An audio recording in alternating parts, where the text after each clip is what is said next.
Olá, bem-vindos e bem-vindas a mais um encontro do PET Saúde Interprofissionalidade. Esta é uma ação organizada pelo PET Saúde Interprofissionalidade da UFCG, campus de Campina Grande, em parceria com os PET Saúde Interprofissionalidade do campus da UFCG de Cuité, Nova Floresta, Universidade Estadual da Paraíba e Universidade Federal do Rio Grande do Norte. O PET Saúde Interprofissionalidade é uma iniciativa do Ministério da Saúde voltada ao fortalecimento das ações de integração ensino-serviço-comunidade, por meio de atividades que envolvem o ensino, a pesquisa e extensão universitária, bem como a participação social numa articulação entre docentes, estudantes e trabalhadores dos serviços de saúde. Dentre os objetivos do PET Saúde Interprofissionalidade, destacam-se o desenvolvimento de atividades de formação para qualificação do trabalho interdisciplinar no âmbito do SUS, de modo a promover a educação interprofissional e as práticas colaborativas em saúde. Implementação de ações práticas no âmbito da intervenção interprofissional de saúde, a partir da articulação dos 3 cursos de saúde da UFCG: enfermagem, medicina e psicologia. Potencialização das linhas de cuidado no âmbito do SUS, a partir da política de educação permanente em saúde, com vistas ao fortalecimento da interdisciplinaridade, da integralidade e da humanização na assistência à saúde. Elaboração de projetos de pesquisa, extensão, TCC, bem como implementação de projetos e intervenções articulados ao PET Saúde e Interprofissionalidade, corresponsabilizando dessa forma ambos cursos vinculados para a promoção à saúde no território. O PET conta com a colaboração de uma coordenação geral, composta pela UFCG e Secretaria Municipal de Saúde de Campina Grande, tutores que são docentes na universidade, preceptores que são trabalhadoras e trabalhadores dos serviços de saúde, e estudantes dos cursos de medicina, psicologia e enfermagem. Estamos divididos em 4 grupos tutoriais, cada um com 2 tutores, 4 preceptores e 12 estudantes, atuando nas unidades básicas de saúde de Campina Grande, na estratégia de saúde da família e nos núcleos de apoio à saúde da família, a fim de promover mudanças curriculares, colaborar para a qualificação e integração ensino-serviço-comunidade, estando também articulado com outros projetos.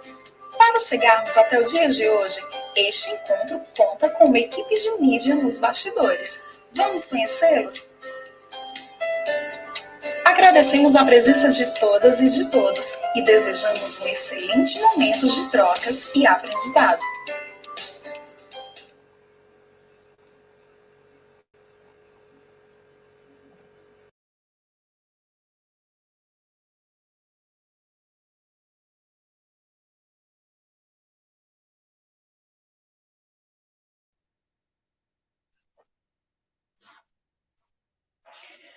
Oi, minha gente. Já posso estar aqui conversando com vocês? Tudo certinho? Sejam bem-vindos ao evento.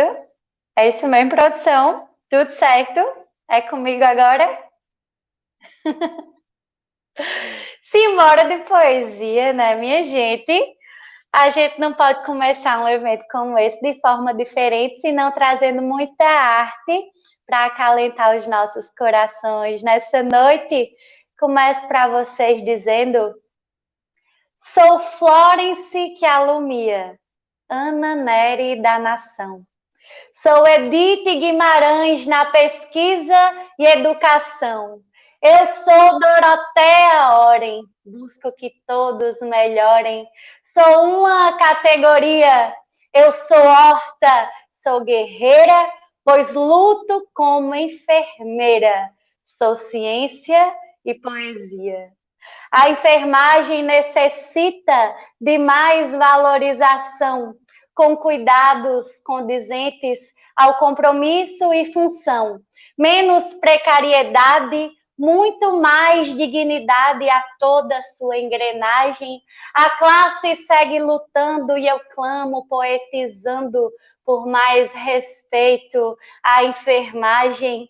Eu trago meu lápis da mãe natureza, com ele eu escrevo os meus versos no chão, na areia da praia, na imensidão, sentindo na pele a essência e grandeza de cada detalhe que é grande riqueza, e os olhos da alma me fazem olhar e levam para o peito no meu versejar, guardando na mente a fotografia da vida que brota dessa melodia, dos 10 de galope na beira do mar. Eu sou de um lugar de tão ricas histórias, a terra em que o sol se desponta primeiro, de Jackson gingando e tocando pandeiro, de Augusto e de Américo em suas memórias, de Lourdes, de Zé, ramalhetes de glórias, de engenhos e trilhas pra gente explorar, e é só Paraíba, meu peito gritar, que eu já vejo a marca da nossa cultura, cenário de mata, floresta, mistura, sertão, Borborema e as riquezas do mar. Nasci em Campinas, cidade que emana o cheiro de milho do seu São João. Meu céu repente cordel, meu chão declamo os meus versos tão cheia de gana. Escrevo rimando semana a semana e o som do Nordeste aqui vem me inspirar. O coco chachado, forró pra dançar, no acervo da arte que a mente germina, e eu sou orgulhosa de ser nordestina, cantando galope na beira do mar. Eita, minha gente, que alegria estar aqui com vocês nesse evento maravilhoso do Pet Saúde. A gente vai ter muita coisa boa, mas eu não vou adiantar nadinha para vocês, que vocês vão descobrir como é que vai ser essa programação. Eu sou Anne Caroline, poetisa e enfermeira do Cordel Personalizado. Daqui a pouquinho eu volto para bater mais um papo com vocês.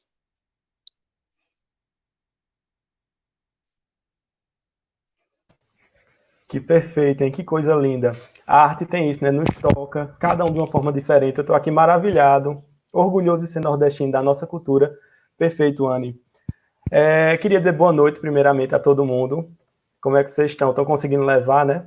Nesse tempo de quarentena. Espero que estejam todos bem, tentando ao máximo se manter equilibrado e positivo, porque juntos nós conseguiremos. Hoje nós falaremos um pouco sobre o contexto da educação em saúde na pandemia do Covid-19. Meu nome é Daniel Martins, eu sou estudante de medicina, UFCG do campus Campina Grande, sou integrante do PET e vou estar sendo o mediador dessa live. Eu gostaria também de falar que vocês poderão interagir durante a live, que vocês poderão fazer perguntas e suas perguntas poderão ser respondidas num tempinho que nós teremos no final da live, justamente para isso. E eu vou iniciar agora apresentando os nossos facilitadores maravilhosos, super capacitados. Nós começaremos agora com nossa maravilhosa... Anne já se apresentou, né? Artista, enfermeira, perfeita, não precisa nem de explicação. Ela é cordelista, ela é enfermeira, especialista em saúde mental do CAPS AD Campina Grande e artista, né, gente? Temos também nossa Luzibênia Leal, que muitos aqui já conhecem. Para quem não conhece, uma pessoa extremamente capacitada e humanizada. Ela é docente do curso de enfermagem, UFCG, e tutora do PET Saúde e Interprofissionalidade. Temos também Oswaldo Negrão, que muitos aqui já conhecem, que é extremamente capacitado para o tema de saúde, de educação em saúde, que é professor do Departamento de Saúde Coletiva da UFRN, e também ele é tutor do PET, assim como Luzibênia. Eu gostaria de pedir para que todos vocês prestem bastante atenção em tudo que será discutido e que tenham um ótimo aproveitamento de tudo aqui falado. E eu passo a fala para a Luzibênia Leal. Boa noite a todos e todas que estão nos assistindo. Estou muito feliz em participar desse momento, dessa arena de discussões, dessa roda de conversa virtual. Nada mais prazeroso do que ser acolhido pela nossa poetisa Anne Caroline, a quem eu tenho muita dedicação, muito carinho, né? E essa forma linda de fazer educação em saúde, porque educar é assim, com arte, com amor, com entusiasmo, e ela nos traz tudo isso. Então, gostaria de saudar a todos os artistas, profissionais de saúde que estão nos assistindo e trabalhando na pessoa de Anne Caroline. Eu gostaria de fazer essa saudação. Gostaria de saudar também os professores, que hoje nós estamos com essa nova metodologia, né, precisando nos adaptar a novas formas de fazer educação. E hoje eu estou me colocando nesse novo papel, né, estreando nessas novas tecnologias. Então, eu parabenizo a todos os professores, saúdo a todos os que estão nos assistindo, em nome do professor Oswaldo, e a todos os petianos, em nome da coordenadora Valquíria, eu dou o meu boa noite. Parabenizar a todos por esse trabalho maravilhoso que a gente vem desenvolvendo ao longo desse tempo, né? E agradecer o carinho de Daniel e dos demais educandos que a gente tem nessa caminhada. Muito obrigada a todos por nos assistir. Bom, o tema proposto para que eu fale minhas modestas contribuições na noite de hoje, né, o tema da nossa live é Educação em Saúde no contexto da pandemia da Covid-19. Eu gostaria de iniciar provocando um pouco sobre o tema, sobre a expressão educação, né? Educar em que proposta nós queremos? Educar de que forma? Né? Educar de forma tradicional, onde a gente apenas consolida o poder das elites, ou educar no repensar o outro, repensar o mundo, pensar numa transformação que é possível pela educação. E aí eu chamo para esse debate o meu grande ídolo na educação, o Paulo Freire, que tem como perspectiva uma educação que busca a conscientização, para que a partir dela a gente promova a autonomia dos sujeitos e a partir daí a transformação das situações que a gente considera que não estão boas, da realidade que a gente não considera que está tão legal assim, né?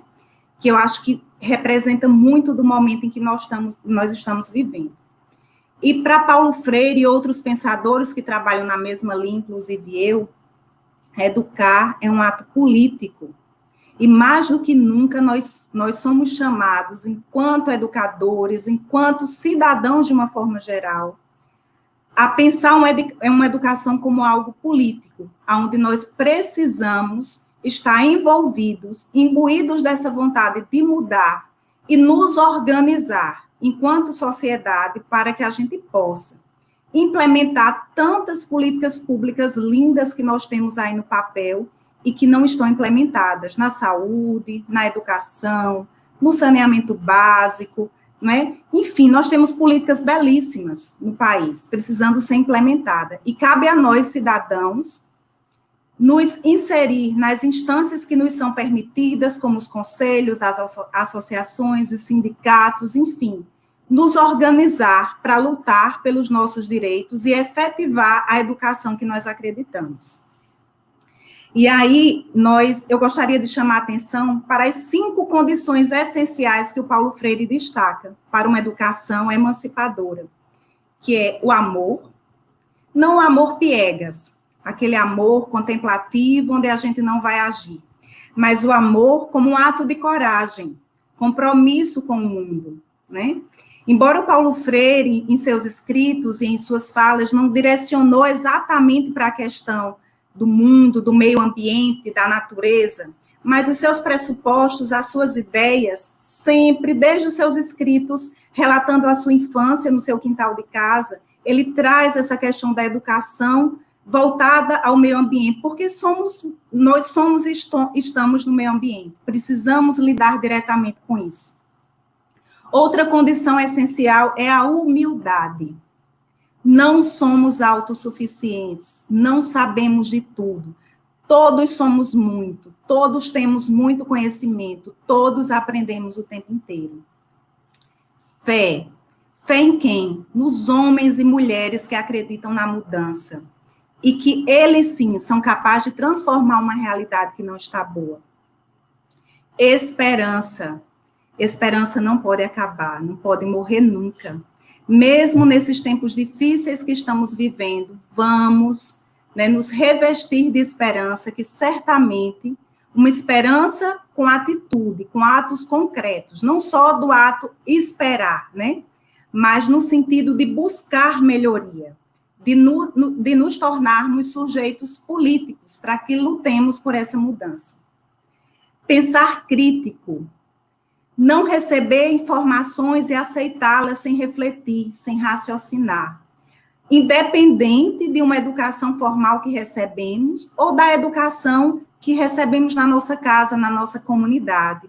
Todos nós temos saber, todos nós podemos pensar e refletir criticamente sobre a sociedade que estamos, sobre as informações que recebemos.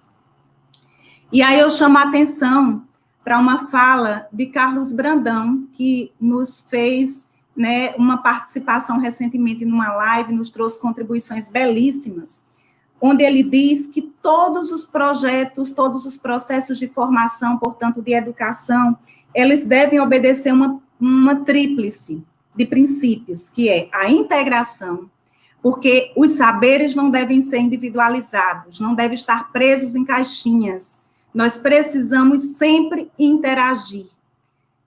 Os saberes precisam se conectar. E isso é um dos princípios do nosso PET, interprofissionalidade, onde buscamos respeitar e interagir com todas as profissões, né? A interação entre as ciências, as cultas, consideradas, entre aspas, cultas, né, onde nós adquirimos nos bancos das escolas, e a educação informal, a educação de mundo, que é tão ou mais importante quanto essa, como Emerson Merri citou numa também de nossas lives do PET, que denominação é essa de educação superior? Até que ponto somos educadores superiores numa universidade? Será que o saber popular não é superior? Né? Então, precisamos nos questionar em relação a isso. E a indeterminação como sendo um desses três princípios da tríplice. E mais do que nunca nós percebemos essa indeterminação. Por quê? Não somos sujeitos completos. A ciência não é absoluta. Eu acho que a Covid-19 veio para estabelecer isso, né? O homem não é, ele está sendo. A ciência não é, ela está sendo. Muitos estudos que já haviam sido desenvolvidos sobre epidemias, sobre vírus, métodos terapêuticos, hoje foram postos à prova e a gente tem precisado rever tudo, né? Então, mais do que nunca, a gente percebe essa indeterminação. E aí eu gostaria de trazer minha fala direcionada para essa união entre educação em saúde e educação ambiental, porque são indissociáveis, né?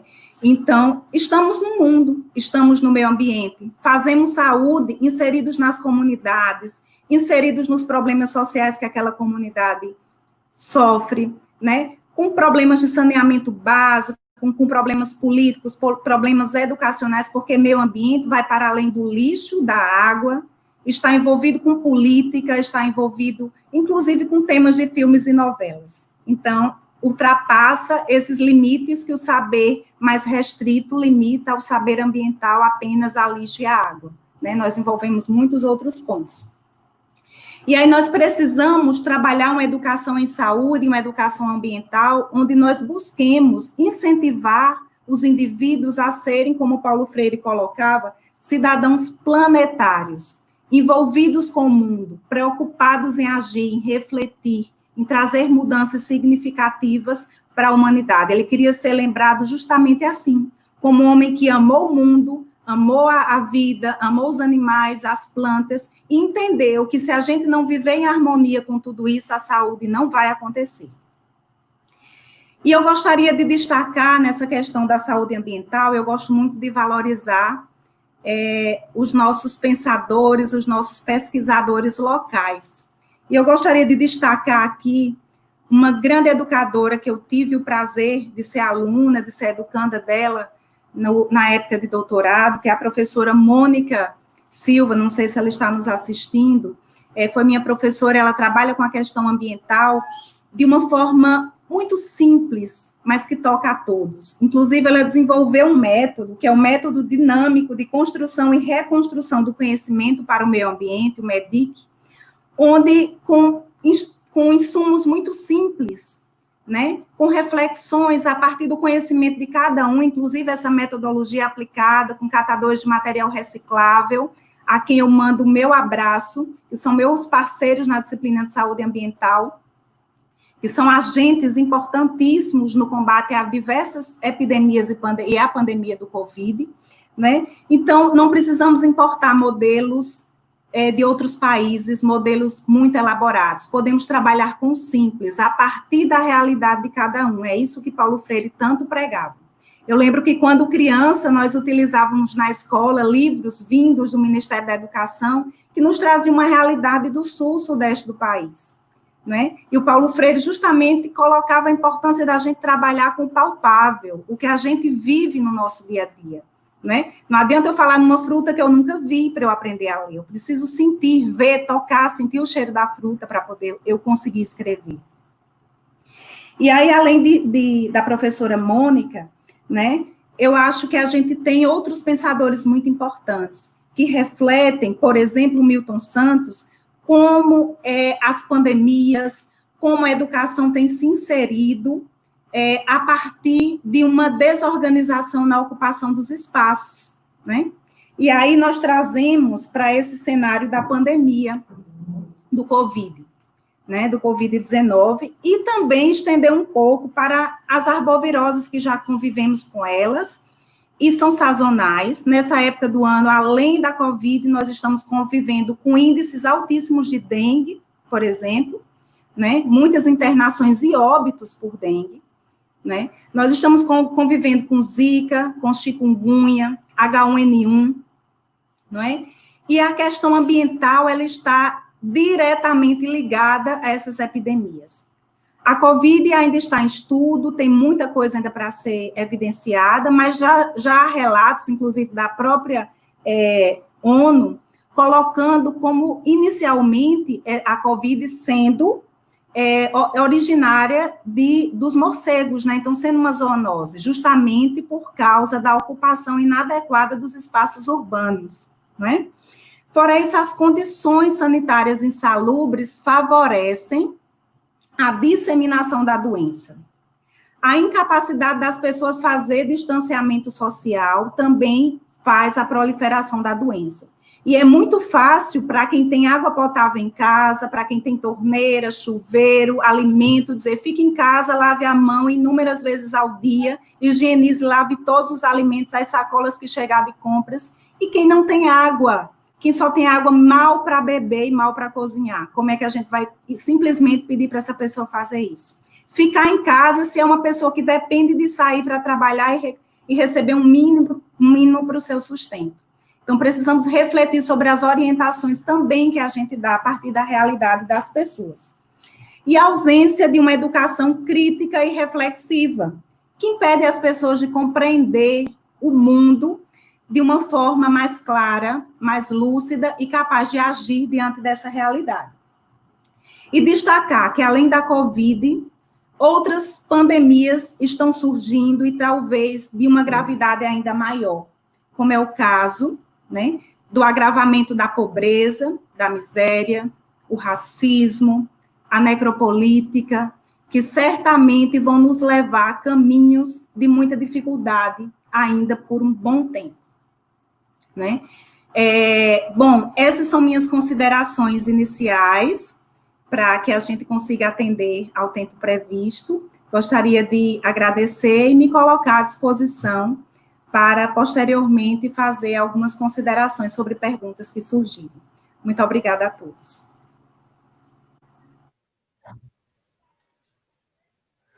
Extremamente interessante e pertinente, né, o que Luzibênia falou. O pessoal já citando Paulo Freire, o grande. E levantando a questão de que educar é muito diferente de... Nos perguntamos como estamos sendo. Estamos educando ou estamos colocando cabresto? E que educação é muito diferente, posição. E que para educar nós temos que nos questionar também toda a questão das estruturas sociais, racismo, porque está tudo muito bem atrelado, muito bem falado, Luzibênia, e não poderia deixar de fora a questão ambiental, que está totalmente enraizada nas nossas estruturas sociais. Eu queria passar a fala agora para Oswaldo Negrão, que vai estar dando continuidade.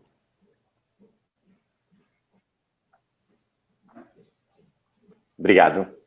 Obrigado, Daniel. Obrigado, Luzibênia, pela fala. Anne, parabéns pela apresentação, desde já, muito linda. Obrigado pelo convite, né? Agradecer toda a comissão pelo convite, pela lembrança do meu nome.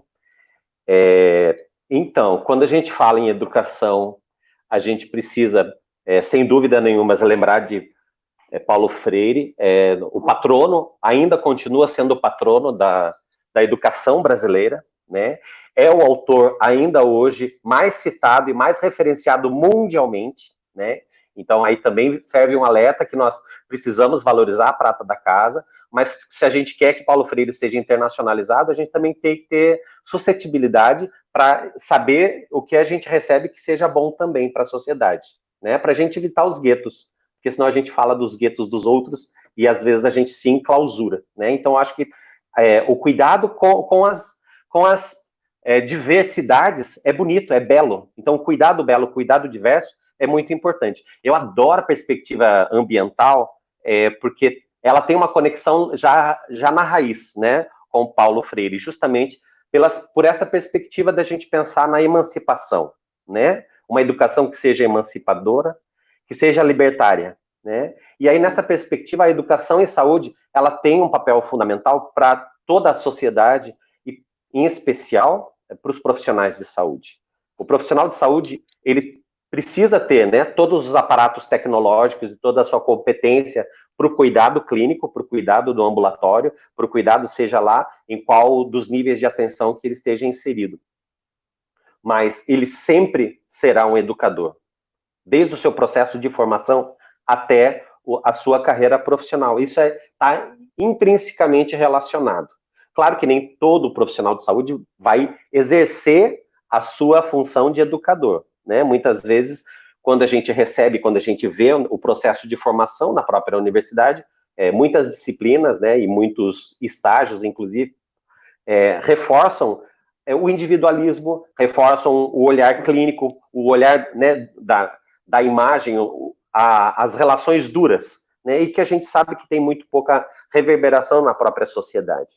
Então, as potencialidades, né, o que a gente quer falar, na verdade, né, o que a gente está discutindo hoje, são justamente essas potencialidades da educação em saúde como uma ferramenta que pode, de fato, transformar os processos de ensino-aprendizagem e os processos da relação do profissional de saúde com a própria comunidade, né, e que isso saia do campo da teoria, né, que eu gostei muito da fala da Luzibênia, justamente nessa perspectiva.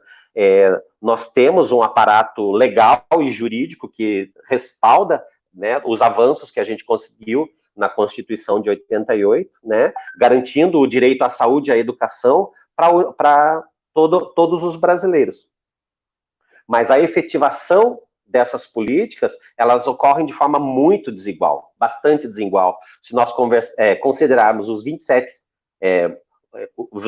estados e mais o Distrito Federal, né, os 27 entes federados, e ainda mais os 5.570 municípios, né, a realidade é absolutamente incrível, né? Então, como é que acontece as relações de educação e de saúde nas nossas comunidades, né? Então, a partir desse olhar do cuidado, né, é que a gente precisa ter essas perspectivas para que o profissional, nossos futuros profissionais de saúde, sejam cidadãos sensíveis. Sensíveis na arte, sensíveis no cuidado, sensíveis no olhar, né?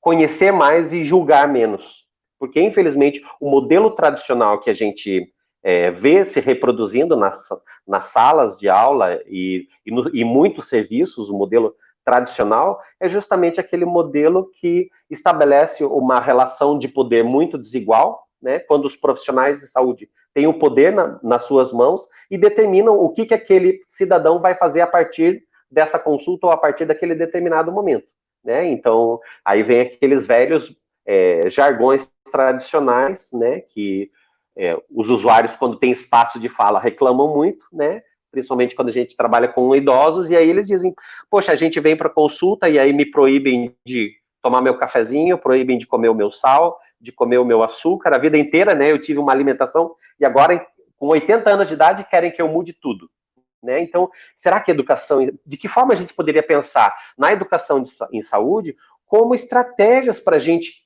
quebrar esse distanciamento que acaba acontecendo, né, ainda mais nesses tempos, né, de grandes contrastes econômicos e sociais. Então, nessa perspectiva, quando a gente trabalha com a educação em saúde, nós precisamos debater necessariamente os determinantes sociais em saúde, né? O Brasil é um dos países mais desiguais do planeta.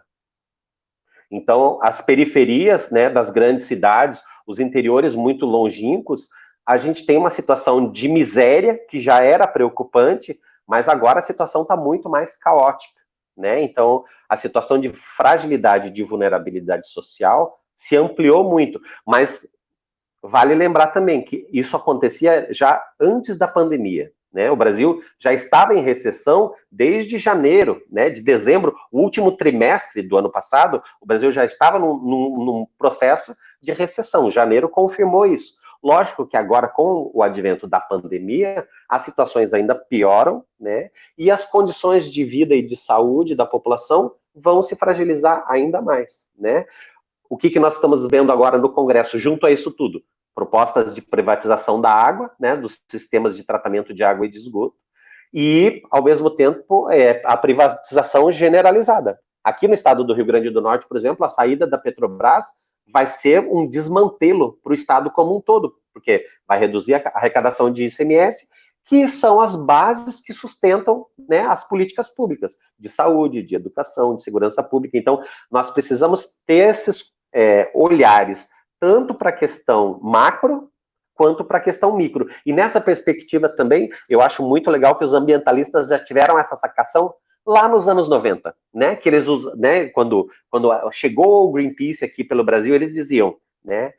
Pensar localmente e agir globalmente. Isso é absolutamente fantástico, né? Porque as nossas repercussões das ações lá na comunidade, lá na ponta, acabam incidindo de formas progressivas para a aldeia global como um todo, né? A seca lá no Rio Grande do Sul e o desmatamento da Amazônia. Eles estão absolutamente interligados, né? E aí, nessas questões, eu queria trazer só alguns exemplos, né, do como, né, a gente pensa e a gente faz as ações de educação em saúde, porque, né, também tenho falado do meu lugar de fala, que professor da universidade, né, sou dentista, sanitarista, atuei muitos anos no Sistema Único de Saúde, né, e essa experiência me trouxe ambientes muito diferentes, mas quando você vai para a periferia, elas são muito próximas também, né? Eu trabalhei na periferia de Curitiba, trabalhei 7 anos em Curitiba, 10 anos na periferia de Recife, e estou há 10 anos em Natal, mas também trabalhando nas periferias, né? E aí eu queria mostrar algumas imagens, começando pelo PET, né, que é o que a gente está atuando nesse momento. Aí eles podem mostrar a imagem, por favor, que é justamente a perspectiva de pensar nas ações de educação em saúde utilizando as redes sociais, né? Nós temos um Instagram do PET e a gente desenvolve essas atividades de educação em saúde, né? Mas ao mesmo tempo pensando na pesquisa, né? Então nós temos um grupo que está pensando nessas perspectivas da educação em saúde e das ações de enfrentamento do Covid. E aí os estudantes estão pesquisando, né? E o que tem de mais interessante, o que tem de mais novo nessa área, eles publicam no Instagram.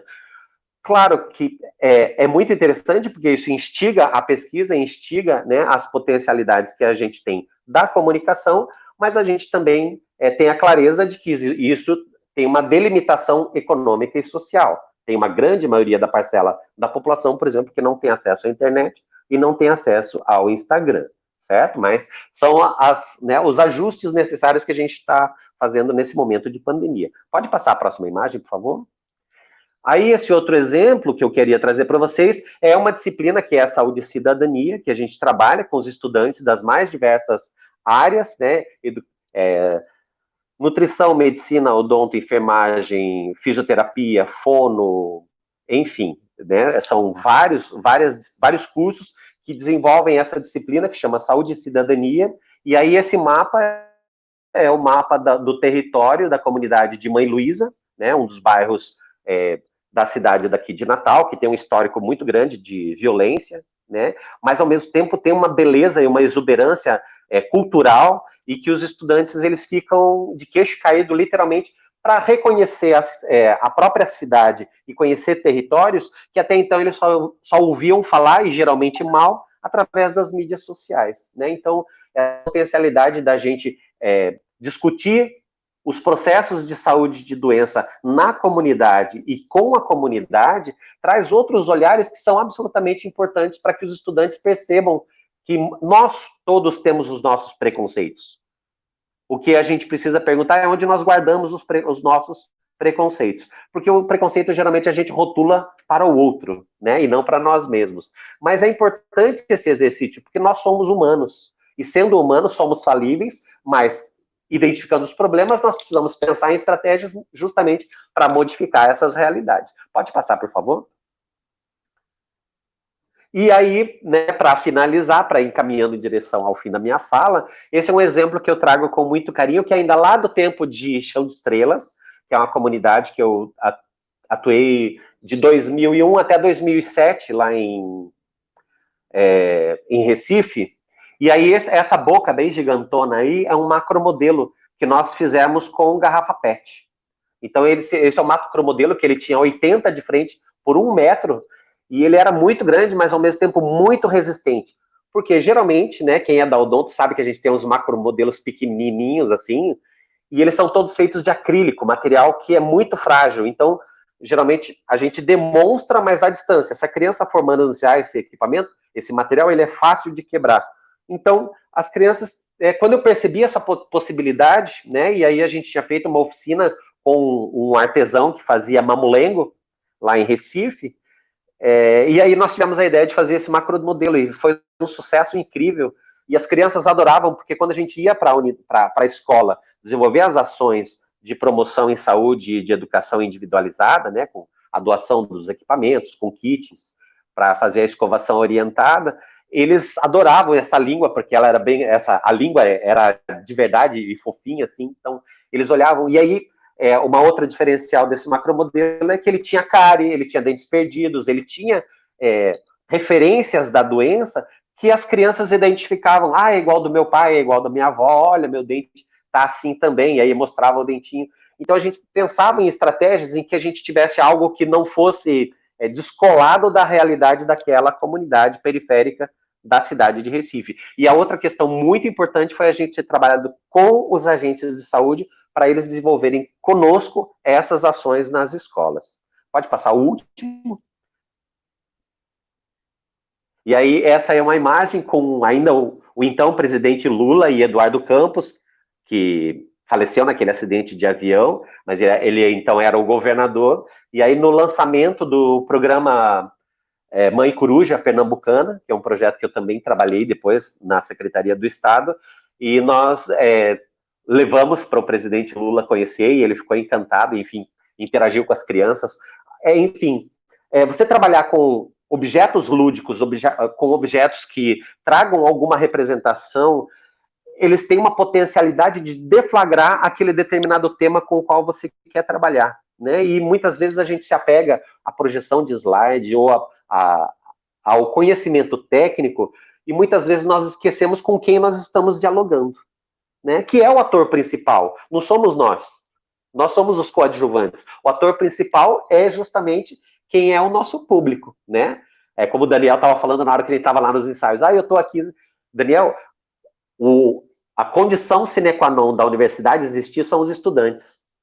É para vocês que ela existem. Nós estamos de passagem, mas vocês são os alicerces dessa sociedade. Entendeu? Então a gente precisa ter essa perspectiva de cuidar de si e de cuidar do outro.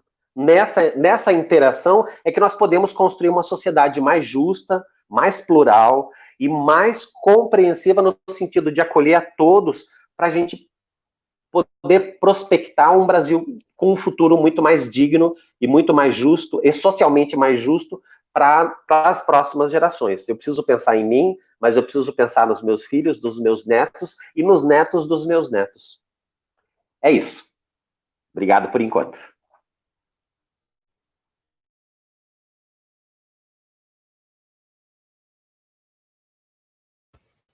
Impressionante, né, gente? Realmente, eu queria até voltar para uma partezinha da fala dele, que ele citou a questão da libertação, que também já foi citado por Luzi Bênia, com a questão de Paulo Freire, desse nosso histórico mecânico de saúde, biomédico, que está muito engessado. E é muito bonito ver o exemplo dele, né, que ele usou a arte, a construção dessa bocona aí, que eu acho que é muito lúdico e que meio que vai fixar na mente dessas crianças, porque é algo incrível para eles, como uma forma de libertação, porque esse povo já está marginalizado, já está na periferia, o que volta para os contextos que já foram abordados de Gilberto Freire, de Floresta Fernandes, onde esse povo, antigos escravos, descendentes de escravos, descendentes de mão de obra, de peão, de pessoas que não eram valorizados socialmente, que tinham saber socialmente inferior na questão do capital cultural, porque hoje em dia nós sabemos que tem uma questão de capital. Quem é que é o capital dominante? Qual é a cultura dominante? E você meio que poder empoderar esse povo de uma cultura, de arte, passar para eles, é uma forma de libertação e de educação e saúde. Eu acho que para mim é a mais bela que tem, porque muitas vezes essas crianças em casa não conseguem conversar com os pais, porque muitas mães são empregadas domésticas, são trabalhadoras, costureiras, profissionais de saúde, e não têm o tempo de estar com o filho. E isso aí meio que abre os olhos da criança para uma perspectiva de saúde nova e impressionante. Muito bom sua fala, Oswaldo. E a gente vai voltar agora para Anne Caroline, que vai encerrar o nosso diálogo. E não se esqueçam de mandar as perguntas.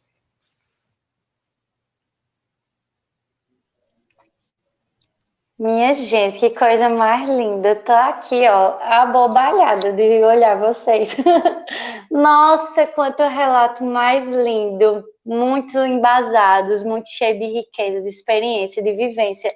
É de encher os olhos de alegria, de gratidão por ter profissionais assim, né, como vocês. É motivador, inclusive, né, pra gente. Eu tô mais afastada da parte da academia, né, em se tratando de processos de ensino-aprendizagem, né? Como eu falei, sou enfermeira já há mais de 10 anos e sempre na atuação prática, né?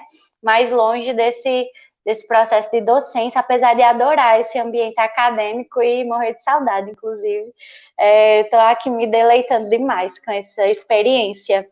E vim justamente conversar com vocês sobre um pouquinho da minha parte mais prática mesmo, né, que é a experiência que eu tenho para compartilhar com vocês, com o objetivo de falar como foi minha atuação nesse período de pandemia e está sendo, né, que eu ainda estou atuando, mas nesse momento não mais na linha de frente no hospital de campanha, né, eu voltei para o meu serviço de origem, que é na saúde mental, né, então, para falar sobre isso, eu tenho que falar que eu iniciei a minha trajetória na saúde mental desde a época de estudante de enfermagem, né, eu já me apaixonei pela saúde mental e comecei a fazer projeto de extensão, fui fazer estágio extracurricular, monitoria, né, em serviços de psiquiatria, e já disse, não, minha vida vai ser atuando na saúde mental, tenho certeza que eu me apaixonei por essa área, mas adorava também essa área de lidar com populações, a saúde coletiva, fiz projetos também com a comunidade na época, né, e queria essa parte mesmo de interagir com as pessoas. Sempre amei a parte de educação e saúde, na faculdade também. Como eu sempre escrevia poesia de cordel, eu comecei a escrever na área da enfermagem cordéis também. Então, eu fui estudar na faculdade, escrevia cordel sobre inflamação, anatomia, fisiologia, patologia, né? E ajudava a decorar para as provas, né? Porque eu rimava e na hora da prova eu ficava lembrando da rima. O pessoal da turma ficava também decorando meus cordéis para tirar nota boa na prova, né? Era bem legal. E aí eu levei isso para a comunidade, né? Comecei a trabalhar com a comunidade carente lá do bairro Itararé, temas como gravidez na adolescência, uso de drogas, saúde mental, e foi bem legal. Fui para a saúde mental, trabalhei em CAPS, fiz um projeto no CAPS que virou um livro que eu lancei ano passado, Poesia Popular, ferramenta de inclusão na saúde mental, né? Então, me formei enfermeira, fui trabalhar na saúde mental, fui trabalhar com idoso, com adolescentes com deficiência, trabalhei em um serviço de emergência privado, numa empresa como enfermeira do trabalho, atendia também urgências e consultas de enfermagem. Estou dizendo tudo isso para mostrar a vocês qual foi o meu caminho na enfermagem. Foi sempre esse caminho, né, de lidar muito com comunidades, seja no cuidado em saúde pública ou na saúde mental. Minha vida inteira foi assim. Faz 4 anos que eu estou aqui em Campina Grande de volta, que é a minha terra natal, mas eu morei em Pernambuco muitos anos, trabalhei por lá, em vários lugares, mas vim para cá, hoje eu sou funcionária pública na saúde mental. Maravilhosamente plena, realizadíssima na minha profissão, né? Amo fazer o que eu faço. Acho que quando a gente faz mesmo o que gosta, nem parece que é trabalho, já dizia o filósofo, né? Então, eu vou para o trabalho, parece que eu estou indo para uma festa, alegria total, né? Tanto que eu me visto com a saúde mental, para vocês terem ideia, minha roupa, ela é feita por usuários da rede de saúde mental aqui de Campina Grande, né? Essa blusa toda de fuxico foi feita por usuárias do grupo de artesanato do CAPS 3, né? O meu brinco, ele é um brinco artesanal de couro feito por um usuário do CAPS AD. Então, tudo que eu uso, eu visto a saúde mental, visto literalmente a camisa. E digo a vocês, nunca pensei em trabalhar em hospital. Não gostava, de jeito nenhum. Desde a faculdade estudei, paguei cadeira de UTI, fiz estágio, mas não dá certo para mim. Sou pessoa das artes, de falar, de interagir, tá dentro de um UTI, tendo pacientes críticos, eu fico sofrendo, sou muito sensível, eu prefiro promover saúde, prevenir doenças do que estar, né, lá na reabilitação. Enfim, não queria ir para o hospital. Eis que 2020 surge uma danada de uma pandemia que veio para fazer um rebuliço geral na minha vida e na vida de todos. Estou eu lá bem quietinha no CAPS, atuando, maravilhosa. Quando me chamam, Anne, você foi convocada para trabalhar no hospital de campanha Covid. Meu Deus do céu! Meu Deus, hospital! Minha gente, olha, faz mais de 10 anos que eu sou formada, eu nunca trabalhei em hospital. Eu vou me atrapalhar lá, porque eu vou ficar querendo fazer poesia e o povo morrendo. E aí? Não, é melhor uma pessoa mais experiente, né, para realmente botar a mão na massa. Aí, Anne, não tem para onde você correr. O povo está aqui precisando, o hospital está cheio, lotado, não tem funcionário suficiente. A gente está chamando tudo que é para o funcionário possível para dar um suporte. Eu, Maria cheia de graça, comecei a rezar. Digo, meu Deus, eu escolhi ser enfermeira, foi para cuidar de vidas. Eu optei pela saúde mental, para me especializar, para atuar.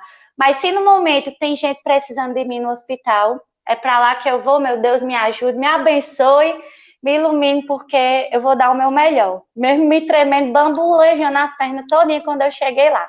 Morrendo de medo de pegar esse danado desse coronavírus. Botava máscara, face shield, tudo que era capote, luva, 2 propés. Meu Deus do céu, me proteja. E o pior, que danada eu ia saber os procedimentos de hospital, que eu nunca trabalhei em hospital. Meu Deus, aí lá vai eu falar com os técnicos de enfermagem. Minha gente, olha, vocês que são topzera aqui nesse hospital, já sabem os moídos daqui desse plantão todinho, eu vou ficar com vocês, viu? Vocês me ajudam aqui, que vocês vão me mostrando a rotina, se eu não souber alguma coisa. Fui procurar os enfermeiros mais antigos do hospital. Digo, se eu não souber alguma coisa, eu te chamo, viu? Menino, morrendo de medo de acontecer alguma coisa que eu não soubesse fazer, que eu não tinha prática. E aí, né?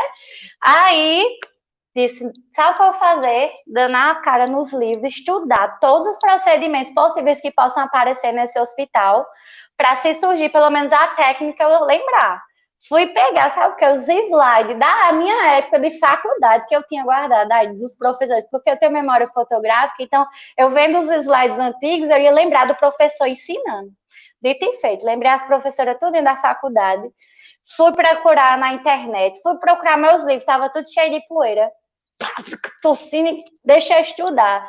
Noite, madrugada, mas eu tenho que ficar firme aqui, porque se aparecer uma coisa lá no hospital, só tem eu, tem que fazer alguma coisa, né?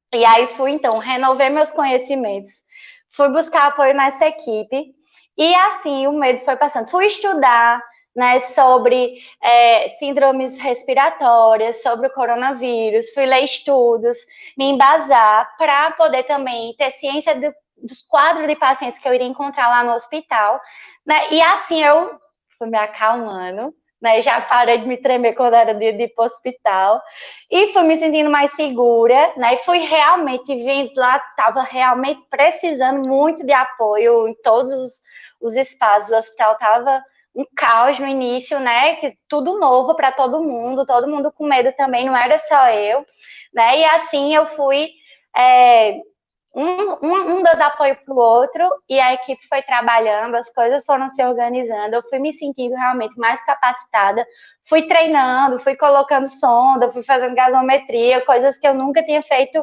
antes na minha prática profissional, não sei, na época de estágio, e fui ganhando confiança.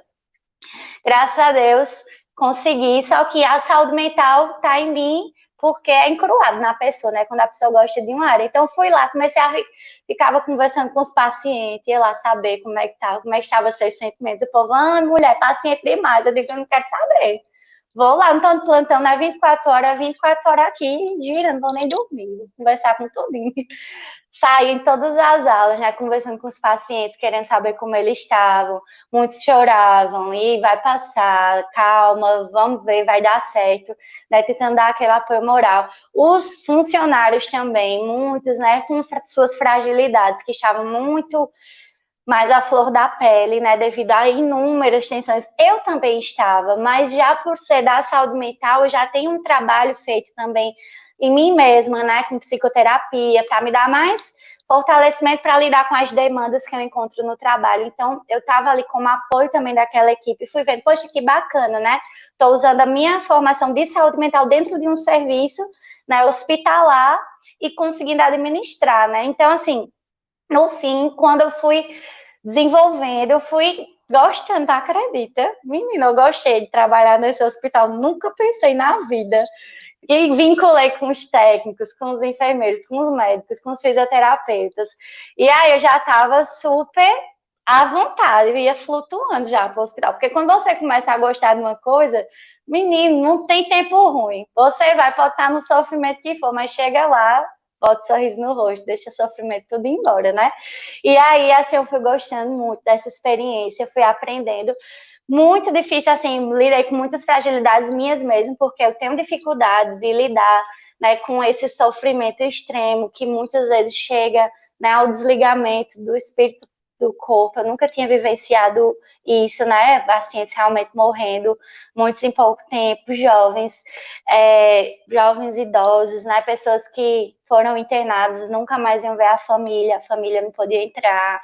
Então, eu acabei fazendo algum vínculo também, essa parte com a família. Algumas vezes eu precisei ligar para a família para dar a notícia, né, e sempre com muito cuidado, usando muito minha sensibilidade relacionada à saúde mental, e assim, uma riqueza de experiência enorme, enorme. Eu acho que foi a experiência mais rica que eu já tive, assim, na vida, na minha área da enfermagem, por mais que tenha sido bem difícil, né? E até que chegaram novos profissionais lá no hospital, né, do processo seletivo, e eu tinha sido emprestada do CAPS. Do nada, eu já estava super planejando como é que ia ser a minha próxima semana. Anne, obrigada pela sua contribuição, agora você vai voltar para o CAPS. Eu digo, gente, mas já? Eu estava adorando aqui o trabalho. Aí eu fiquei, essa menina é doida, né? Porque chegou aqui sem querer ficar, agora não quer voltar. Mas, assim, foi ótimo a experiência, e dei contribuição à nossa vida é cheia de ciclos, né? A gente chega no lugar, faz nosso trabalho, depois vai para outro contribuir. Oswaldo mesmo estava falando aí das experiências riquíssimas dele, né? E agora eu estou no CAPES, agora eu estou dando a minha contribuição na saúde mental novamente e continuo dando a minha contribuição na área da prevenção e da educação em saúde. Como a professora falou também, eu tenho vários cordéis na área de educação em saúde, sobre Zika vírus, sobre dengue, tá na internet, já fiz campanha na época que teve uma grande epidemia de Zika vírus aqui no Brasil, falo sobre violência contra a mulher, sobre gravidez, sobre saúde mental, né? E esse ano a minha campanha muito forte é sobre a prevenção do coronavírus, onde eu vou finalizar minha fala dizendo para vocês como é que eu tô tentando prevenir esse danado desse vírus nojento, que eu tô doido que ele vá se embora daqui, não volta nunca mais. Mas eu disse bem assim, armaria, minha gente, que desmantelo total, um tal de coronavírus fez ribuliço geral, tá pegando um monte de gente essa infecção viral. O caba tem logo febre sem conseguir controlar. Tosse feito um condenado, difícil até respirar, as gotinhas de saliva se espalham pelo ar. Espirro, tosse, catarro levam contaminação. A saliva, quando fala, sai levando infecção. O vírus também se espalha em um aperto de mão. Como gripe ou resfriado, precisamos prevenir, cobrindo a boca e o nariz na hora em que for tossir, e objetos pessoais não podemos dividir. Evitar lugar lotado, com muita aglomeração. Limpar bem os ambientes, lavar sempre a nossa mão, esfregar bem direitinho, usando água e sabão. Vamos embora cuidar? Tá todo mundo informado. Se puder, fique em casa, precavido, resguardado, torcendo para que esse vírus seja logo eliminado. Se cuidem, minha gente, fique em casa, se sair, usem máscara e vamos educar em saúde, que é nosso compromisso com as pessoas, passar informação de qualidade e se for com arte, melhor ainda.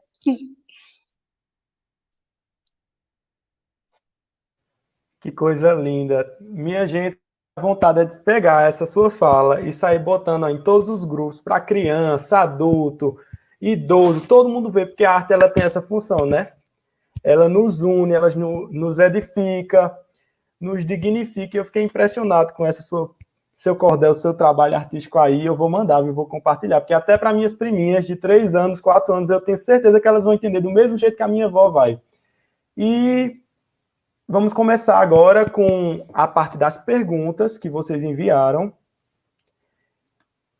Vamos começar aqui com as perguntas. A primeira pergunta vai para Oswaldo. A pergunta é de Luciana Leandro da Silva. Educar vai muito além do ensino de disciplinas. Então, por que nas universidades ficam tanto tempo discutindo se adotam ou não o ensino remoto EAD, em vez de dedicarem efetivamente a combater o coronavírus, o Covid-19? Foi na veia. Obrigado pela pergunta. Foi. De fato, você tem toda a razão nesse questionamento.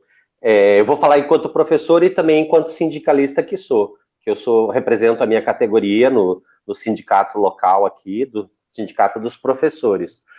Pois na minha opinião, faltou exatamente o que a gente chama de planejamento estratégico no campo da saúde coletiva. Sempre que você tem uma necessidade de enfrentamento de um grande desafio, e uma pandemia a gente sabe muito bem, né, nós estamos vivenciando isso, a gente precisaria ter montado um plano estratégico para o enfrentamento, certo? E isso demanda tempo, demanda equipe competente e realização de ações. E faltou, né? A gente percebe por quê? Veja bem, a pandemia, nós fomos, diante de tanta desgraça, mas nós fomos um país privilegiado, porque nós tivemos uma margem de tempo que a Europa não teve, gente. A pandemia começou a trazer grandes problemas a partir do final do mês de março, começo do mês de abril. E nós ficamos sabendo dessa pandemia em dezembro, né? Entre dezembro e janeiro. Ou seja, era uma questão de tempo, porque nós estamos vivenciando a globalização já desde os anos 90, né? Mas se efetivou a partir dos anos 2000, então o trânsito de pessoas e de cargas, né? E de produtos, né? A China é o principal produtor e o principal importador de produtos, e serviços, né? Então, todo mundo circula pela China e os produtos circulam. Então, que ela ia chegar no Brasil era um fato, né? E aí faltou, né, justamente essa visão estratégica, né, do que fazer, do como fazer e qual seria o papel da universidade, né? E aí, nesse sentido, né, eu resgato as nossas 3 falas aqui. Existe uma função social da academia, assim como existe a função social dos serviços de saúde e dos serviços de educação.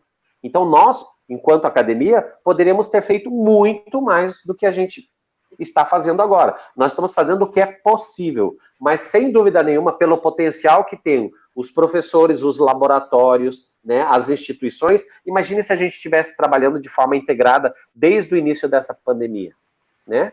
Mas faltou um norte, né? Faltou exatamente o trabalho que a gente chama interprofissional e esse trabalho articulado concretamente falando. Só que para isso demanda-se investimento, né? A gente precisa falar sempre que a gente fala de uma política pública, a gente precisa falar de fontes de recurso, certo? Porque nós estamos no período eleitoral, né? Daqui a pouco a gente vai começar a aparecer políticos bonzinhos, né? Na época das eleições, só tem político bonzinho, né? E as eleições municipais daqui a pouco vão começar a pipocar por aí. E aí, né, todo mundo vai falar agora, o que os políticos vão falar? Ah, saúde é prioridade, educação é prioridade, segurança pública é prioridade, certo? Né? Gente, a gente está com o Fundeb para extinguir agora, no final de 31 de dezembro de 2020, acaba o Fundeb. Os estados do Nordeste dependem, mais de 70% dos municípios do estado do Nordeste dependem desse recurso para pagar o salário dos professores, desde o ensino fundamental, creche, até o ensino médio. Isso é uma responsabilidade de todos nós cidadãos. Nós precisamos conhecer melhor as políticas. Por isso que eu adoro aquela fala dos ambientalistas. Nós precisamos agir localmente, mas nós temos que ter uma noção do que está acontecendo em Brasília, gente. Porque a nossa vida é decidida lá, né? Então, só para fechar a pergunta da Luciana, é isso, Luciana.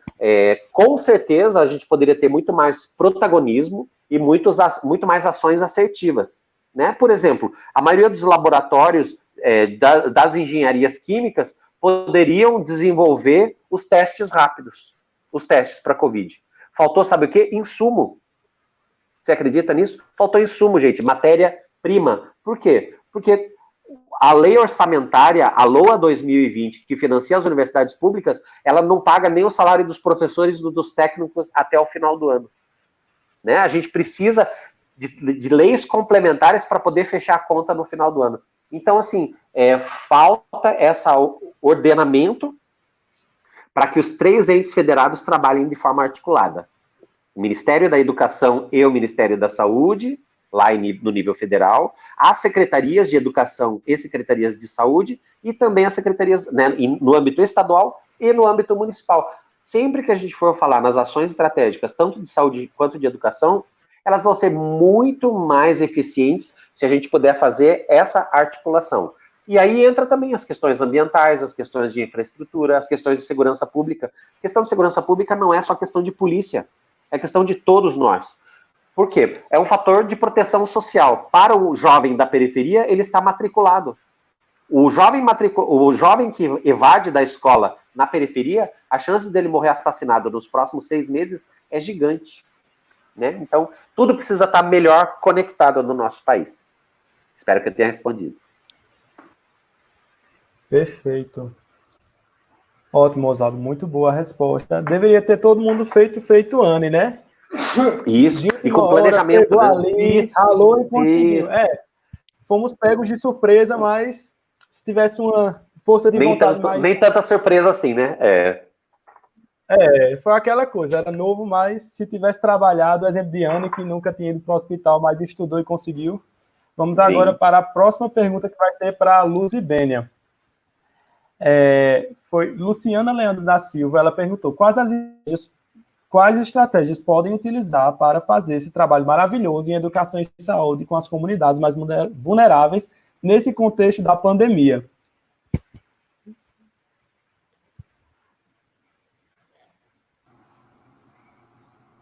Boa noite, Luciana, uma amiga querida. conheci recentemente, nós estamos construindo um trabalho, né, escrevemos um projeto de Probex recentemente para trabalhar justamente com vulneráveis, né, num bairro periférico aqui de Campina Grande, e temos estudado a temática, né, então agradeço a oportunidade da pergunta para que a gente possa falar um pouco a respeito. Na verdade, eu acredito que não existem metodologias ou estratégias prontas, né? Nós precisamos construí-las junto com os demais atores envolvidos nesse processo, especialmente a comunidade envolvida, ouvindo as necessidades, os anseios deles, e a partir daí construir, com base na realidade deles. Nós não temos estratégia pronta, né? Inclusive, observando o dia a dia deles.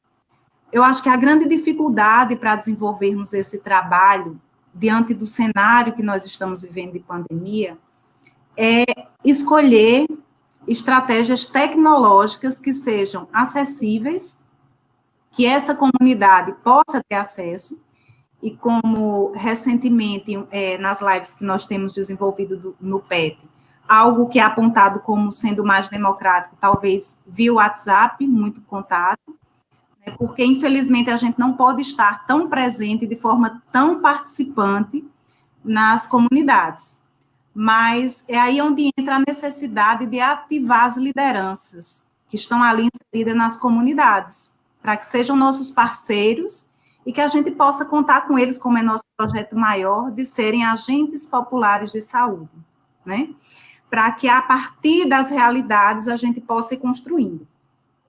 E utilize o máximo possível tecnologias e metodologias democráticas dentro da realidade deles.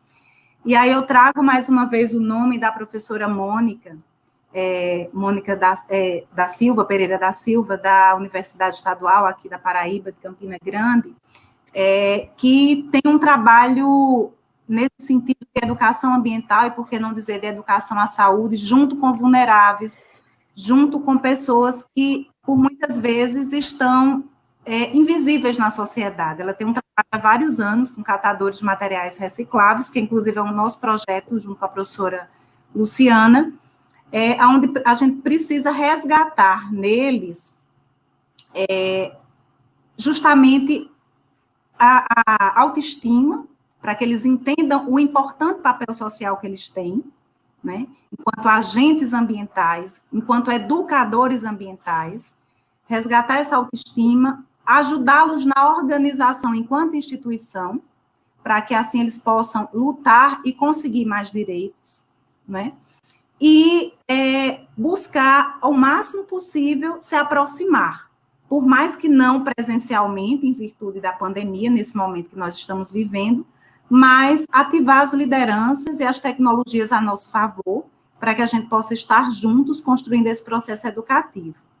Eu acho que o professor Oswaldo pode também contribuir bastante, pelo que eu já assisti, encontros com ele, dessa questão da educação e saúde, já que ele tem um trabalho há muitos anos, justamente com essas comunidades periféricas, vulneráveis, onde a gente precisa, né, enquanto trabalhador, enquanto educador, enquanto cidadão, estar junto. Eu acho que mais do que nunca, a sociedade, o mundo precisa de solidariedade, né? Então, nós precisamos nos unir numa rede de solidariedade, enquanto instituições públicas, privadas, enquanto cidadãos, para que a gente possa ajudar a todos, especialmente os que estão sofrendo muito mais nesse momento, para vencer esse período pandêmico. Então, eu gostaria de ouvir o professor Oswaldo também contribuindo nessa pergunta. Então, eu acho que é bem por aí, sabe? Quando a gente estuda o histórico do SUS, e a gente vê os movimentos pré-reforma sanitária, né? Enfim, a gente vê a questão da organização e mobilização das comunidades, né? Por que o SUS é um caso de sucesso, não só no Brasil, mas é uma referência mundial, né? Levando em consideração que é um país continental, um país de 210 milhões de habitantes, né? Os movimentos sociais, né, que começaram, muitos dos movimentos, inclusive, com os movimentos eclesiais de base, né? Muitas igrejas perceberam lá nos anos 60 que aquilo que Cristo falava, de abraçar o irmão e de chamar o outro desconhecido de irmão, que era um acolhimento, né? Era uma coisa de afeto e de amor naquele sentido que você falou anteriormente, né? De você ter respeito ao próximo, de você ter amor e compaixão e querer que o outro também cresça e se desenvolva, né? A gente precisa de uma sociedade justa nesse contexto, né? Se a gente quer, de fato, deixar de ser um país tão violento como é o Brasil, a gente precisa necessariamente reduzir as desigualdades sociais, gente. Então, não é com condomínios fechados, nem com concertinas no muro, e nem com equipamentos de segurança, de alarmes e tudo mais, e nem com a liberação de armas de fogo, que a gente vai resolver os problemas do país. Se a gente quer pensar numa sociedade mais justa e igual para todos, a gente precisa ensinar de uma forma mais amorosa, mais proximal e mais horizontal. Menos verticalidade, né, na nossa sociedade. Porque já tem muita gente mandando, querendo mandar, né? Meu pai, falecido, já dizia, o Brasil, um dos grandes problemas do Brasil é que tem muito cacique para pouco índio. Tem todo mundo quer mandar, todo mundo se acha dono. E a gente não para conversar com o colega, a gente não para conversar com nossos pares, para junto nós buscarmos soluções. Todo mundo quer ser ouvido, quer ser o dono, né? No antigo, na pelada de futebol de bairro, né? Todo mundo quer ser o dono da bola e todo mundo quer que as suas regras prevaleçam. O que Paulo Freire nos ensinou é exatamente o contrário, né? E por isso que eu amo a política nacional de humanização, né? Eu acho que na perspectiva da escuta qualificada, nós precisamos ouvir mais, né? E acolher, né, de uma forma a considerar as falas e as potencialidades das nossas comunidades. E aí, nessa perspectiva, a educação em saúde também precisa falar de mecanismos de luta, né? Nesse momento da pandemia, de luto e de luta, porque as pessoas precisam ter o direito do luto, as pessoas precisam ser respeitadas pelas perdas, e isso não está acontecendo nesse momento no país, né? Nós banalizamos uma pandemia, simplesmente, né? E aí, voltando àquela pergunta anterior, a universidade, inclusive, está sendo acrítica e irresponsável. No momento que a gente começa a discutir volta às aulas, gente, no meio da pandemia. As pessoas estão morrendo, 1000 mortes por dia, e a gente naturaliza. Assim como nós também naturalizamos a morte dos jovens na periferia. O Brasil é o país que mais mata jovens. Nós matamos gerações que ainda estão no porvir, né? É complexo. Mas se a gente quiser mudar, a educação é um dos caminhos, e não sozinha.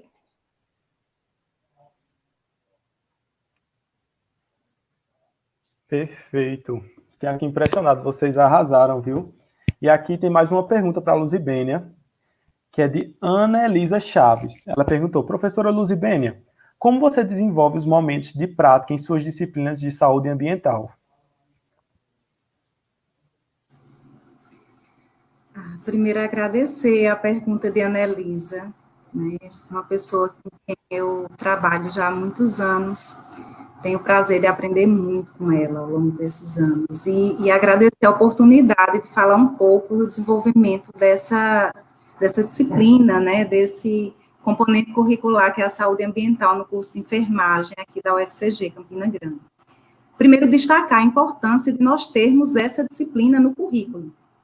Somos uma das poucas universidades do país que colocam uma disciplina de saúde ambiental. A gente até poderia questionar, uma disciplina para a saúde ambiental, já que é um tema, já que é um assunto transversal e que deveria permear o discurso de todas as outras disciplinas, mas aí para garantir esse momento de discussão e reflexão da saúde ambiental, eu sempre defendo, inclusive nas reuniões de colegiado, de docente estruturado que eu participo, a necessidade de mantermos esse espaço garantido para a discussão, que é a nossa disciplina de saúde ambiental.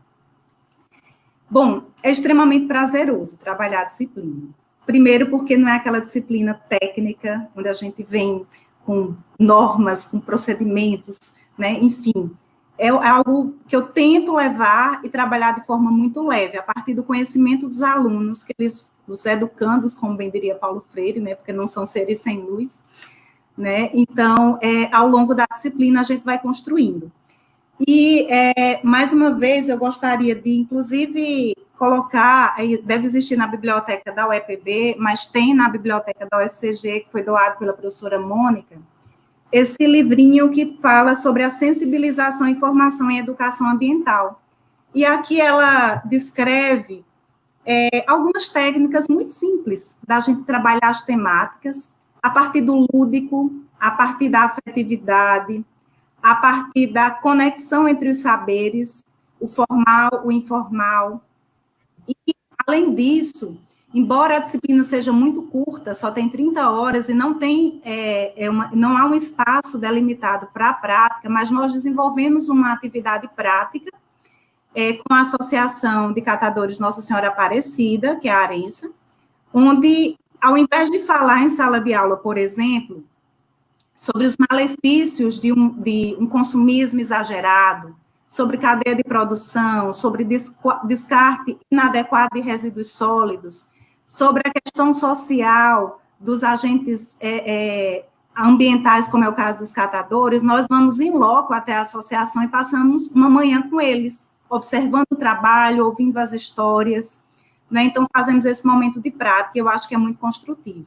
Além disso, nós construímos cada momento, cada aula é construído em parceria com toda a turma, onde a gente procura atender a essas observações tão bem colocadas pelo Paulo Freire, esses princípios, né, essas orientações de ter a conscientização, que a gente busca uma sensibilização inicialmente para que se conscientize, para que se torne autônomos no conhecimento, porque o período de faculdade é limitado. Então, o que eu sempre digo para os educandos é que busquem o conhecimento, que se tornem autônomos sempre, porque nem nós, enquanto educadores, estamos como detentores do saber, nós temos nossas limitações, e que eles busquem a continuidade desse aprendizado ao longo da sua vida. E assim que eles possam transformar essa realidade, principalmente nesse foco da questão ambiental. Então, buscamos muito lúdico, a amorosidade, a esperança no mundo melhor, né?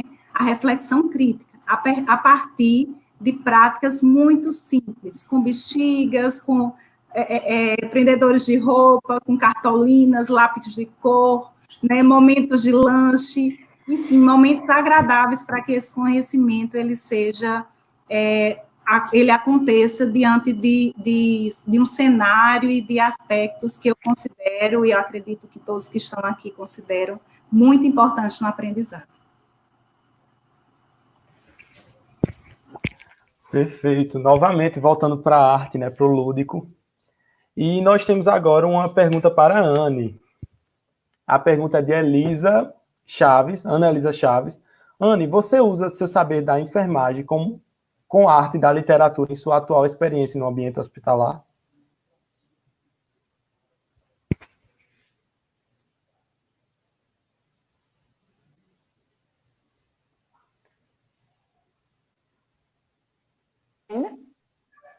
Agora tá. Eu acho que estava sem ouvir o microfone aqui para mim. Eu preciso ler de novo. Eu escutei. Ana Elisa Chaves foi minha professora na faculdade, lá pelo ano 2008, meu Deus, eu admiro tanto essa mulher, ela me ensinou saúde coletiva e eu me encantei demais por essa área. Ela vem perguntando, né, se eu uso a poesia do cordel, né, na minha prática do ambiente hospitalar, quando eu estava atuando lá, né. Bem, lá eu usei algumas poesias, eu declamei algumas poesias com os colegas, né, da saúde. Tem algumas poesias minhas que falam, tem uma poesia minha que é Ombro Amigo, que ela fala sobre escutar o outro sem julgar, sem criticar, apenas para desabafar, e eu usei essa poesia lá para, em alguns momentos que alguns colegas estavam prestando, a gente fez grupinho, declamei coronavírus lá para o pessoal também. Encontrei uma técnica de enfermagem que também escreve, e ela tem um sonho de publicar um livro, e aí eu super entrei nessa ideia com ela, e como eu tenho uma espécie de gráfica aqui na minha casa, que ela é própria para cordel, né? Eu tenho os equipamentos onde eu imprimo cordéis e eu diagramo, tudo mais. Eu fiz o livro dela, comecei a esboçar com ela em estilo cordel para dar uma ideia de como seria. E até hoje ela tá, saí do hospital, ela tá mandando ainda essas poesias e disse, a gente vai concretizar. Vamos, a gente já entrou em contato com a editora e tudo. E assim, foi bem legal. Para mim foi até um presente essa técnica, né, que a gente chama de ceiça. E eu costumo dizer também que a poesia é o que sou, ela faz parte de mim, ela vai para onde eu vou, é começo, meio e fim. Tem nem como descrever, eu só começo a escrever e sai feito melodia, meus versos viram canção, porque nessa imensidão minha vida é poesia. Então a poesia está em tudo que eu faço, eu nem preciso estar declamando poesia para fazer poesia, porque eu vivo a poesia. Arrepiei aqui. Orgulho, né? A arte nordestina. Parabéns. A gente tem outra pergunta aqui para Anne. É de Rodrigo Antônio. Anne, como tem sido a rotina de trabalho no CAPES nesse período de pandemia? Quais as estratégias de atuação para esse período de distanciamento? Nesse período de pandemia, a gente passou por algumas etapas, né? Logo no início, eu ainda estava lá no serviço antes de ir para o hospital. Foi uma loucura, porque ninguém sabia como é que ia ser, quanto tempo a gente ia precisar ficar distanciado, e a gente começava a ver que não dava para fazer mais grupo. A gente chegou a fazer grupos lá, falando sobre o coronavírus, a gente convidou a enfermeira do SAMU para ir lá no CAPES, dar palestra, né? A gente fez várias oficinas informativas, até que chegou o período que a gente teve que cancelar mesmo os grupos, porque a gente viu que não dava, mesmo a gente passando a fazer as atividades ao ar livre, as cadeiras longe, é muita gente no CAPES, onde eu trabalho é no CAPES ADEM, e tem outros CAPES que tem ainda maior quantidade, né, de usuários, como o CAPES 3, que é o CAPES da Bela Vista, ele funciona 24 horas, a especialidade dele é transtorno mental, e tem muita gente, então a gente viu que não dava para continuar mesmo, né, os grupos, como em qualquer outro tipo de grupo, né, que tenha em outros espaços. E aí, no meu último expediente lá, antes de ir para o hospital, eu lembro que eu fui com um psiquiatra fazendo receita, assim, para 3 meses, para o pessoal ficar amparado, pelo menos de medicação, porque a gente não sabia como ia ser, se o CAPS ia fechar, se todos os funcionários iam sair, eu já tinha sido chamada para o hospital, o psiquiatra poderia ser chamado, e quem ia dar as receitas, enfim, foi uma loucura. Mas, enfim, passou esse primeiro momento, o CAPS ficou funcionando exclusivamente com os atendimentos psiquiátricos apenas para manutenção das medicações, né, e atendimento a casos mais graves que precisassem de algum atendimento mais urgente, ou encaminhamento para o doutor Erigley, que aqui no município é a referência em urgência e emergência em psiquiatria, né. Agora, a gente ficou atuando também com ligações, né, então todos os dias nos CAPs todos da cidade, a gente tem 8 serviços, né, de saúde mental especializados, pessoas 24 horas não, no horário de expediente do CAPES, sempre alguém no telefone, a gente montou escalas, né, para ter sempre alguém para atendimento, para alguém que quer desabafar, para alguém que quer tirar uma dúvida, alguém que quer marcar uma consulta, tudo por telefone, e presencialmente mesmo, só dispensação de medicação e as consultas médicas quando necessário, porque quando não estava realmente mantendo, né, a medicação para quem estava estável.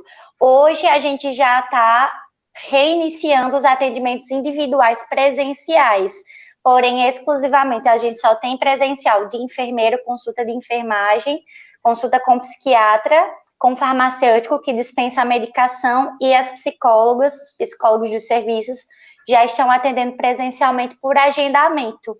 Então, o agendamento é feito por telefone para usuários já cadastrados no serviço. Para novos que precisem do atendimento na saúde mental, está sendo feito o acolhimento, mas não em todos os serviços, né? No CAPS, que é 24 horas, CAPS 3, como a demanda lá é gigante, não está realizando novos, que não está tendo como absorver. Então, os outros CAPs estão absorvendo. CAPS 2 do Catolé, os CAPs infantis, né, o CAPS AD3, que é infantil juvenil, e o CAPS que eu trabalho, que é o CAPS AD. Então, no momento, está funcionando assim, sem previsão de retomada de grupos, que na verdade é o forte do serviço.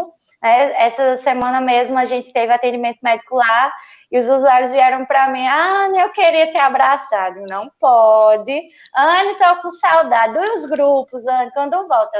Minha gente, infelizmente, não tem previsão, mas ó, se quiser ligar para bater um papo, desabafar, usar as redes sociais, foi um período que a gente começou a usar muito mais as redes sociais, né? Os CAPs têm Facebook, tem Instagram, né? O CAPS que eu trabalho mesmo é Saber Viver, CAPS AD. Sempre eu boto lá os recadinhos para interagir com o pessoal, né? Mando informativos, né? Informações sobre o funcionamento do serviço.